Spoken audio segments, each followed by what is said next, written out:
is God's plan? What does God expect from me? What has God planned? Why has God kept me alive in the midst of the battles of life? What is his plan for me? Why am I still here? Why others have been consumed? What is the plan? What is God's expectation for me? God the Father and the Son say, let us make man who will become the carrier of our image.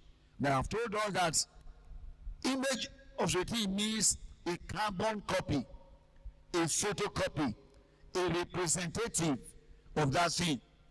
If the thing is not around and the image is around, you can say, yes, this is the image of this. God wanted to look for somebody who can represent him, who can stand for him, the whole universe. He chose to make you. God did not create you to become food to the devil. God did not create you to bring disgrace to his name. God did not create you to become food to the powers of darkness that are your family. God made up his mind to create you. So I said the other day, as you have in Ephesians, he said, he created you to become the teachers of principalities and power.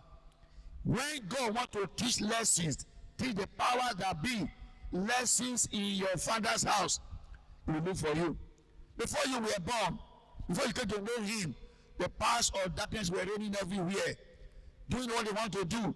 But there came a time God said, let me bring up a teacher. God raise you up. You came to know him, and you endow him with his own power, and you have a mandate of the Father. Number one, to become a teacher, an instructor, God's extended hand over the powers of darkness. That when you stand, when you speak, God speaks. When you smile, people see the glory of God. When you love, people see the heart of God. When you give, people see the giving power of God.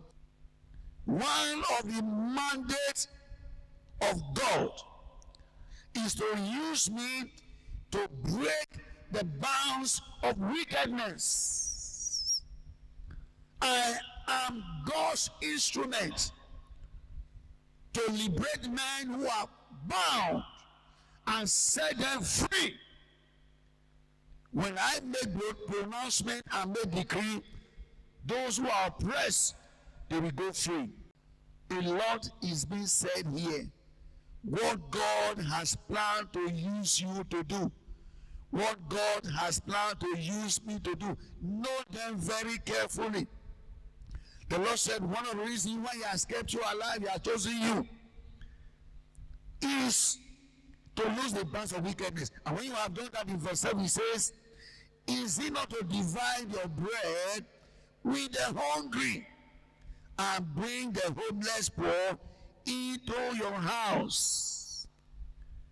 Before you can divide your bread, you must have bread. You don't divide what you don't have.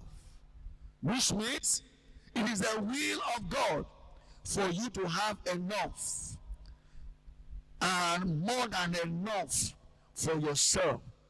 Then you can now share. For you to share clothes, you should have enough and more than enough.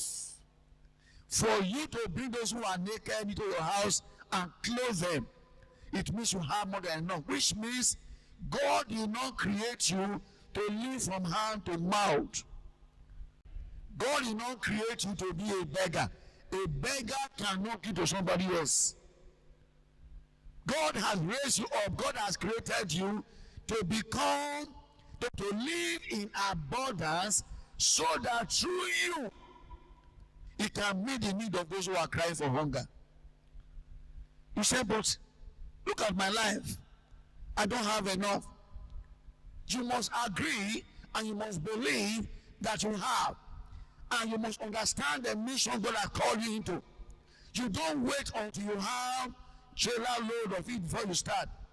Because you know it's the mandate of the Father, right from the little you have, to learn to say, well, and you want to share with my neighbor who are hungry, and you begin to do it. And when God sees you have realized that mandate, He open more doors for you. The dear man of God who are going to be with the Lord now told us a story. A member of the church, things will be so hard, no work. The wife will consider we have no food to say, come over. This man of God have 2 bales of yam. He will bring knife and cut it into 2. And then he will go to where you have gari, where you have rice. He will measure small. Go to the kitchen, take different things. Say, please, so, and just don't say it's too small. Say, me say, don't worry, and that's why we are here. As he began to share that, he sees at his own mandate. He didn't say, I cannot help you. As me to do that, God began to open door for the man of God. And God began to expand it. That the next thing you have to give to somebody else, no longer cutting piece of yam, rather he can give a tuber of yam. As he began to do that, the person he has shared half of the yam with, and God started blessing that person, will that person remember? He will surely remember. Don't wait until you have abundance.